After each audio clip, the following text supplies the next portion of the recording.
தினமலர் மற்றும் சத்யா இணைந்து வழங்கும் ஸ்மார்ட் ஷாப்பர்ஸ் எக்ஸ்போ ஆகஸ்ட் 1 முதல் 4 வரை YMCA மைதானம், நந்தனம், சென்னை. அனைவரும் வருக.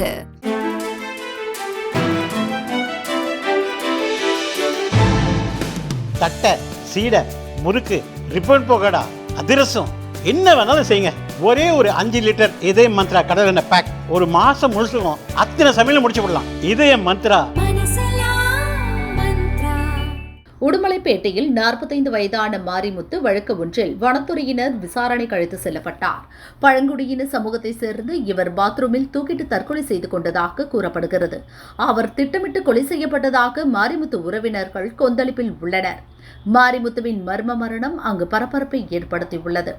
இந்த சம்பவத்திற்கு பாஜக மாநில தலைவர் நைனா நாகேந்திரன் கண்டனம் தெரிவித்துள்ளார். அவரது அறிக்கை: போலீசாரால் அடித்துக் கொல்லப்பட்ட அஜித்குமாரின் மரண சுவடு மறையும் முன் மீண்டும் அதே பாணியில் அப்பாவியின் உயிர் பறிக்கப்பட்டு இருக்கிறதோ என்ற சந்தேகம் மக்கள் மனதில் வலுவடைய துவங்கியுள்ளது. 3 ஆண்டுகளுக்கு முன் கஞ்சா கடத்தியதாக மாரிமுத்து மீது வனத்துறையினர் வழக்கு பதிவு செய்ததாகவும், போதிய ஆதாரங்கள் இல்லாததால் சென்ற 29ஆம் தேதி கோர்ட் அவரை விடுதலை செய்ததாகவும் செய்திகள் வருகின்றன. அன்று மாலையே அவரை வேறு ஒரு வழக்கில் வனத்துறை கைது செய்துள்ளதை பார்த்தால் பழிவாங்கும் நடவடிக்கை போல தெரிகிறது. திமுக ஆட்சியில் லாக்அப் மரணங்கள் பெருகி வருவதை அரசு அதிகாரிகள் உட்பட ஒட்டுமொத்த அரசு இயந்திரமும் மூடிமறைக்க முயற்சிப்பதை நாம் பலமுறை கண்டுள்ளோம். இனியும் இதுபோன்ற அராஜகங்கள் தொடர்வதை நாம் அனுமதிக்க முடியாது.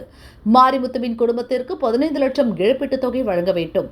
அரசு அதிகாரிகள் சம்பந்தப்பட்டுள்ள இந்த வழக்கை உடனடியாக ஸ்டாலின் CBCIDக்கு மாற்ற வேண்டும் என நயினார் நாகேந்திரன் கூறியுள்ளார்.